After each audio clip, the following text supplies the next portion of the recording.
Cozy English Stories with Shara. I want to ask you to do something a little radical right now. Wherever you are, whatever you're doing, I want you to be perfectly, completely still for just a moment. Just let everything completely stop, just for a few seconds. Right. If you're driving, obviously, please keep your eyes open. But if you're sitting at home or, on a train and it's safe to do so, just close your eyes. Yeah, just shut out the visual noise. And I want you to just listen to the room you're in. Reach your awareness out into the space around you. It's amazing what you hear when you do that. It really is. Maybe you hear a clock on the wall somewhere, just a faint tick, tick, tick. Or maybe you can hear the hum of a refrigerator kicking on in the other room. Or even the air conditioning. Yeah, exactly. Maybe it's the wind pressing against the glass of your window outside, or even just the sound of your own breath moving in and out of your lungs. It is remarkably rare that we actually pause to let those tiny sounds register, isn't it? So rare. I mean, we live in such a loud environment that these foundational baseline noises they get entirely filtered out. They do. We just delete them from our awareness. And the thing is, every single morning, the world starts with these incredibly small, quiet sounds. But usually, we're completely oblivious to them. Because we're already rushing. Right. We're simply too busy, too rushed, too immediately overwhelmed to hear them. So for this focus session, we're embarking on a thorough analysis of a concept called the architecture of a new day. Based on the insights from the Golden 10-Minute source material, which is just fascinating. It really is. Our mission today is to pull apart the mechanics of our mornings. We want to uncover exactly why the start of the day so often feels, well, instantly stressful. Yeah, that immediate panic. And how reclaiming just the very first 10 minutes of your morning can fundamentally, biologically alter your physical and mental state for the rest of the day. It really is a critical mission because, the way we begin sets the structural foundation for the next 24 hours of our lives. The entire foundation. Exactly. If you build the morning on a foundation of panic, the entire day is going to be structurally unsound. So to set the tone for this journey, I invite you, the listener, to find your favorite chair. Or if you're already sitting, really notice where your body makes contact with the world. Feel the gravity. Yeah, feel the fabric of the chair beneath your hands. Notice the texture of it. Is it soft? Is it rough? Feel the weight of your feet on the floor. Just settle into it.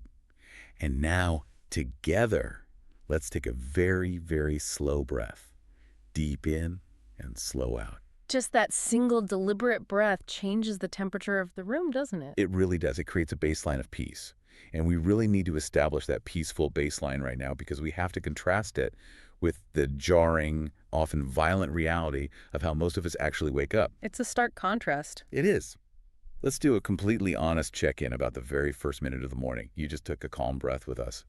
But let's be real, that is the exact opposite of how you actually woke up this morning. Oh, absolutely. There's this fascinating, almost haunting concept we need to discuss first, called the digital ghost. The digital ghost. It's such a visceral way to describe that unconscious, almost robotic movement we make it the absolute second we gain consciousness. Right. Picture this, and I know you know this feeling. Yeah. Your eyes are still half closed. You're barely awake. Still mostly asleep, really. Yeah, your brain is essentially still dreaming, lingering in that soft, hazy, evolutionary space of sleep where you don't even remember what day it is yet. You don't know who you are or what's going on. Exactly. But your hand moves entirely on its own. Like it has a mind of its own. It moves like a phantom, reaching automatically through the dark, feeling around the edge of the bedside table. You aren't even making a conscious, logical choice to move your arm. It's deeply ingrained muscle memory at this point. I mean, your conscious mind hasn't even booted up, but your nervous system is already executing a programmed routine. A completely automated routine. Right. You are reaching for the phone, and the moment your fingers brush that glass screen, you fall squarely into what is known as the phone trap. Oh, the phone trap? It's a massive sensory shock. It really is a shock to the system. Think about the physical reality of that exact moment. You're lying in a pitch-black room. Your pupils are wide open, adjusted to the dark, right? Very sensitive to light. You grab this device, tap the screen, and suddenly, there's a blinding artificial blue light piercing directly through the darkness into your retinas. It physically hurts. It does. Your eyes water. You probably squint. You might even turn your head slightly away from the glare. But And here's the trap: you psychologically cannot look away. No, you're locked in. You are literally fighting your own biology. Your body is saying, this light is painful, turn away. Turn it off. Right, but your brain is utterly hijacked by what is illuminated in that light. You are suddenly confronted with red numbers. So many red numbers. Red notification bubbles hovering over your messaging apps. 5 urgent emails from your boss. 10 unread group chat messages. And it's never good news, is it? No, rarely. And invariably, right there on the lock screen, a push notification about a massive, complex, terrifying news story happening in a country thousands of miles away. It's completely overwhelming. If I try to visualize what this actually feels like, it's almost like, okay, imagine you're sleeping in a warm, quiet, deeply safe cocoon. Sounds nice. Right. It's completely silent. Your breathing is slow. And then, without a single second of warning, you are instantly teleported directly onto the trading floor of a screaming, chaotic, overcrowded stock exchange. Oh, wow. Yeah, that's exactly it. Ticker tapes are flashing red in your face. Hundreds of people are shouting demands at you. The noise is absolutely deafening, and you haven't even had a chance to stretch your leg. Or clear your throat. Exactly. Or even say good morning to yourself. And to take that stock exchange analogy a step further, you aren't just teleported there as an observer. Oh, right. You're teleported there and immediately told that all these flashing red numbers are your responsibility to fix. Like you have to solve the market crash right now. Right now. That is exactly what is happening in your brain. You are triggering a mental marathon before your feet have even touched the bedroom floor. A mental marathon. Yeah, and the psychological mechanism behind this instant panic is incredibly specific. When you look at those red numbers and urgent messages, an entity in your mind wakes up instantly. Okay, what is this entity?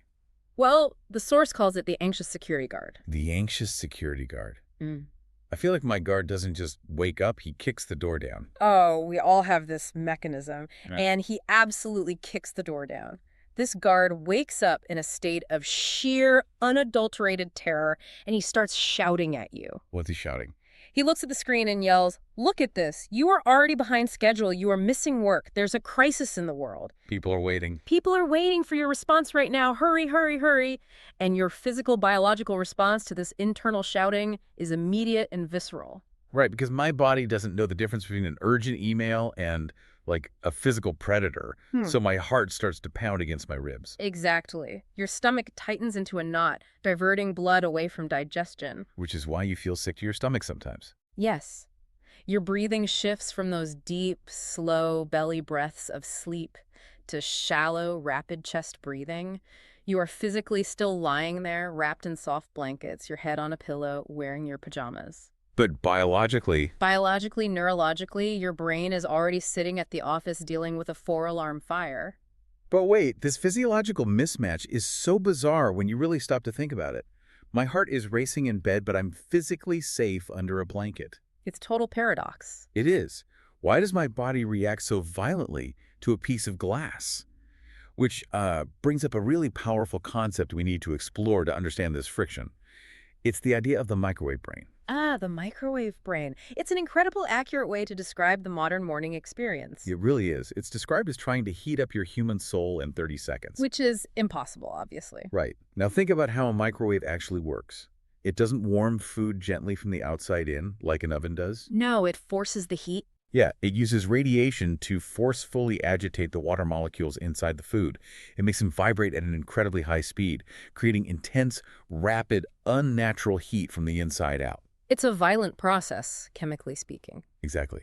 But human consciousness, the human soul, your mind, whatever you want to call it, is not a piece of cold bread that you can just toss onto a glass plate and blast with radiation to get it ready for the day. No, it certainly isn't. You simply cannot force a human being to transition from a state of deep unconsciousness to a state of hyper-awareness that quickly without them getting severely burned. Burned out, you mean? Yes, emotionally and mentally burned.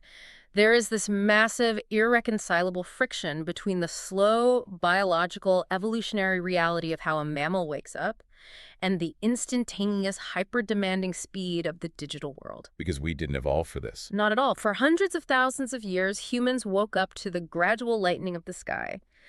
Now we wake up to an instant blast of high-stakes information. Look, I hear this slow down advice all the time, and I understand the biology of it.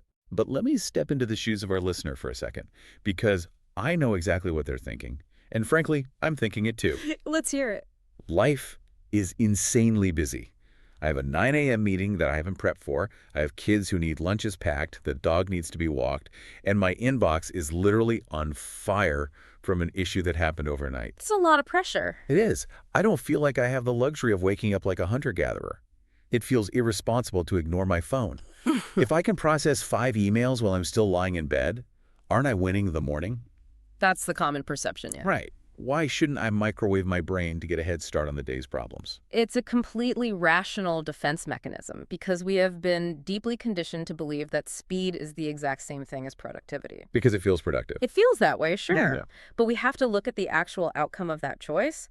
This forced speed in the very first minute of your day does not actually create efficiency. What does it create? It creates a state of frantic panic. When you violently wake up that anxious security guard so abruptly, you completely rob yourself of the crucial psychological buffer time you need Buffer time for what? to build emotional and mental resilience for the rest of the day. So, by trying to get ahead of the chaos, I am actually undermining my own ability to handle the chaos. Precisely. Or rather, you're setting yourself up to snap. You are sprinting out of the gate with zero warm-up. Oh, that makes sense. Right. If you do that in a physical gym, you will inevitably pull a muscle. If you do it in your mind, you pull a mental muscle. You might answer those 5 emails in bed, but your patience for your kids at breakfast will be 0. Oh, wow. Yeah. Your ability to focus deeply during that 9 a.m. meeting will be shattered. Because I'm already exhausted.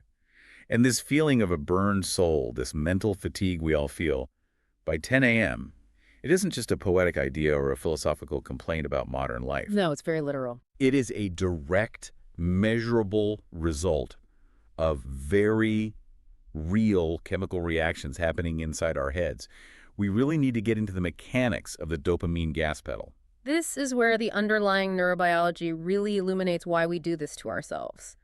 The phone trap is incredibly dangerous chemically. Chemically dangerous. Yes. When you open your eyes and immediately see those bright red notification numbers, your brain is flooded with a massive sudden hit of dopamine.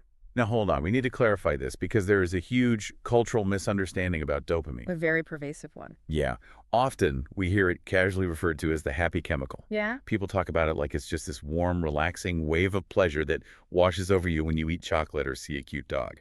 And that is a fundamental, almost dangerous misconception. Dopamine is not the happy chemical. What is it then? It is the action chemical. It's the molecule of motivation, of craving, of seeking out resources. So it's about wanting things, not necessarily liking them.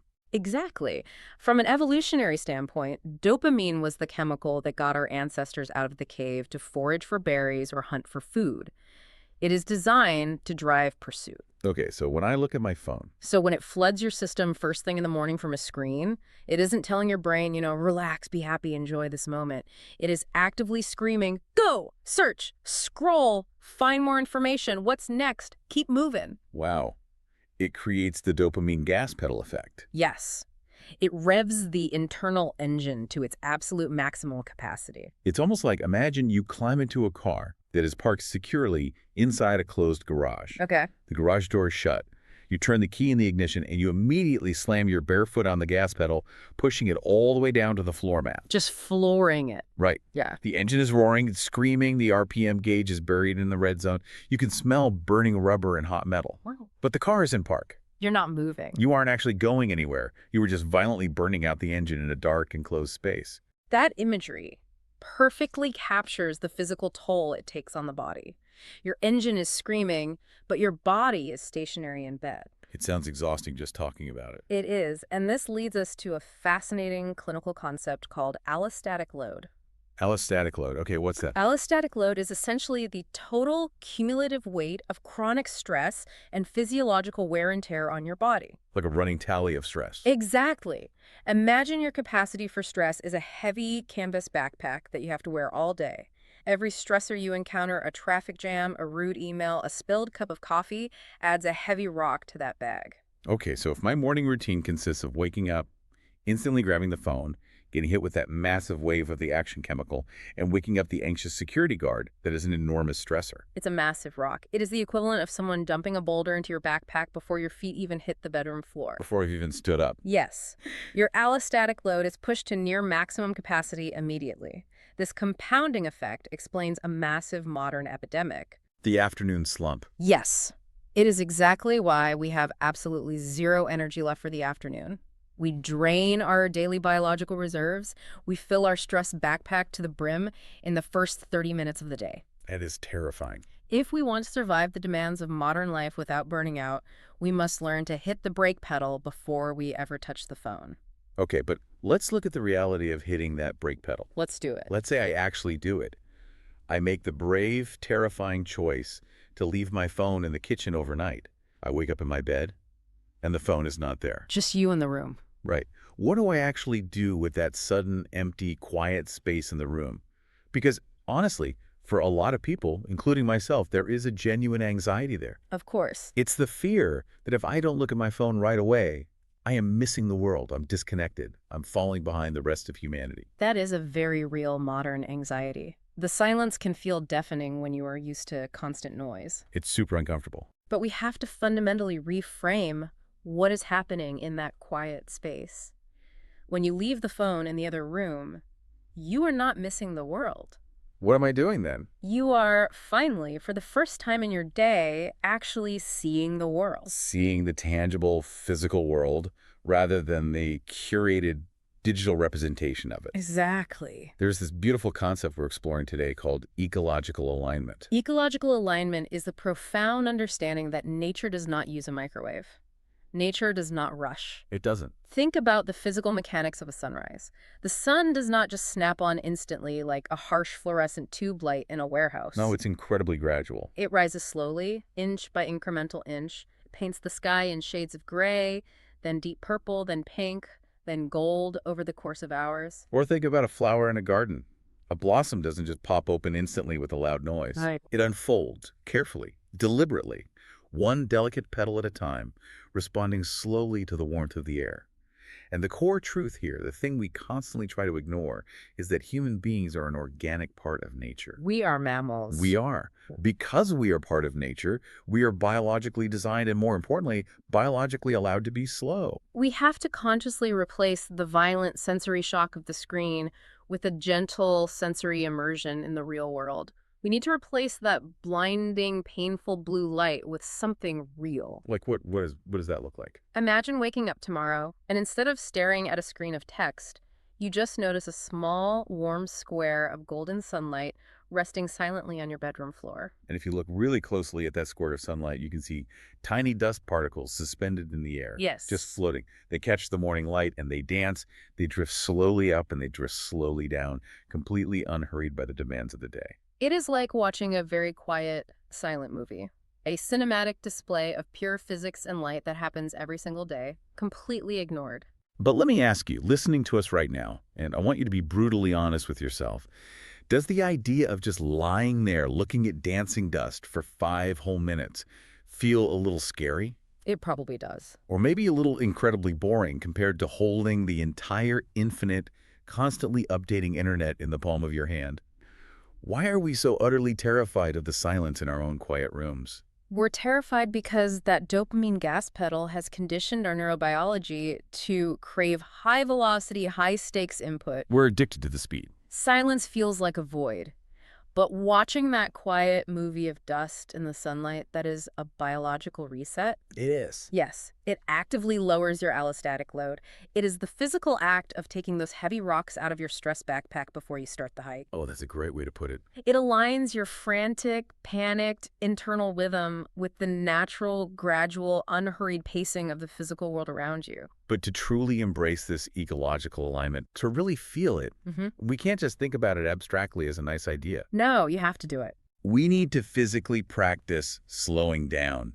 We need to slow down our minds, our breath, and incredibly, our mouths. It requires highly deliberate, almost uncomfortable practice to break the speed habit. So We're going to do something very different and highly interactive right now. We're going to lead you through a deliberate, incredibly slow practice of 4 specific words. I love this exercise. I want you to literally feel the shape of these words in your mouth as we say them. I want you to notice how much breath it takes and how much your modern brain fights against the pacing. Let's actively slow down time. If you shifted in your chair earlier, I invite you to settle deeply back into it now. Let your muscles relax. Feel the weight of your shoulders drop. Tell the anxious security guard that he is off duty for the next 2 minutes. The first word is dawn. Let's spell it in our minds. D-A-W-N. The time when the very first fraction of light appears. Say it out loud with me, as slowly as you can. Dawn. Dawn. Notice how the word sounds. Notice the vibration in your throat. It sounds like a quiet secret, like something ancient. Dawn. Take a very slow, deep breath in and let it out. The second word is stretch. S-T-R-E-T-C-H. The act of making your arms and your legs long. Let's say it together, drawing out every consonant. Stretch. Stretch. Feel how your posture changes. Your body literally feels a fraction taller, your spine lengthens just by forming the concept of the word. Stretch. The physical sensation of the speech matches the exact meaning of the word. It opens you up. Another deep breath in and release it slowly. The third word is stillness. S-T-I-L-N-E-S-S. Absolutely no movement, just total peace. Say it with us and feel the S sounds linger. Stillness. Stillness. Think about the meaning of this word. This word is the exact polar opposite of the smartphone. Stillness. He's letting the syllables hang suspended in the air like the dust in the sunlight. And the final word is sip. S-I-P. To drink a very, very small amount. Sip. Yeah. Sip. Honestly, saying stillness and stretch, that slowly I could feel physical resistance in my own chest. It's hard, isn't it? My brain was actively fighting the slowdown, urging me to speak at my normal, rapid-fire broadcast pace. It's incredibly uncomfortable at first. Just the auditory and physical act of artificially slowing down our speech like this. What is it actually doing to us biologically? Why does it feel so profound? Yeah, why does it feel so profound yet so hard? Because it forces a massive physiological shift. It engages the vagus nerve. The vagus nerve. Yes. When you force yourself to speak that slowly, drawing out the breath required to make those sounds, you cannot simultaneously maintain a biological state of panic. The two states can't exist together. Exactly. Your respiratory rate regulates, your heart rate actively drops. You are sending a clear, undeniable mechanical signal to your central nervous system that you are safe from predators. You're telling your body it's okay. Right. The anxious security guard has absolutely no choice but to stand down and lower his weapon because your body language, your lung capacity, and your vocal pacing are communicating absolute unthreatened safety. So if we can manage to slow down our minds, if we can slow down our breath and endure the initial discomfort of that stillness, what physical action can we actually take to replace that ghostly, unconscious muscle memory reach for the phone? Because the hand is going to reach for something, it's a habit. Right. You have to replace the digital trap with a grounded physical reality. You replace it with the ritual of reaching for a glass of water. The ritual of the first glass. If we compare the sensory reality of the glass of water to the digital illusion of the phone, it's a stark contrast. Night and day. When you wake up and grab the phone, all the news, the global catastrophes, the endless emails inside, it feels like a manic, feverish dream. It's an ether of disembodied information. It's not physically real in your room. Exactly. But the glass sitting on your nightstand is undeniably, solidly real. It has mass. It is heavy when you lift it. The surface is cool against the skin of your hand. It anchors your physical body firmly in the present moment, in the now, rather than projecting your consciousness into a hypothetical future of work emergencies. And the act of taking that sip, it's described in our source material as a small miracle. Think about the actual sensation of it. It's a very specific sensation. You've been asleep for 8 hours. Yeah. You were dehydrated. As that cool water travels over your tongue, down your throat, and into your stomach, it literally wakes your body up from the inside out. Without any radiation. Right. It isn't a violent microwave blast of heat. It is a gentle, natural, biological awakening of your internal organ systems. It hydrates the brain tissue, it kickstarts the metabolism, and it does so without triggering a single drop of adrenaline. Reaching for that glass of water, I look at it almost like a physical declaration of independence for your morning. Oh, I like that. You're consciously choosing a tangible anchor that keeps you firmly grounded in the quiet sanctuary of your own bedroom, rather than letting yourself be violently pulled through a screen into the chaotic digital ether of everyone else's demands. And if we analyze the profound psychological message that the simple action sends to your own biology, it is incredibly powerful. What's the message? By choosing to drink the water first, you are looking strictly inward before you allow yourself to look outward.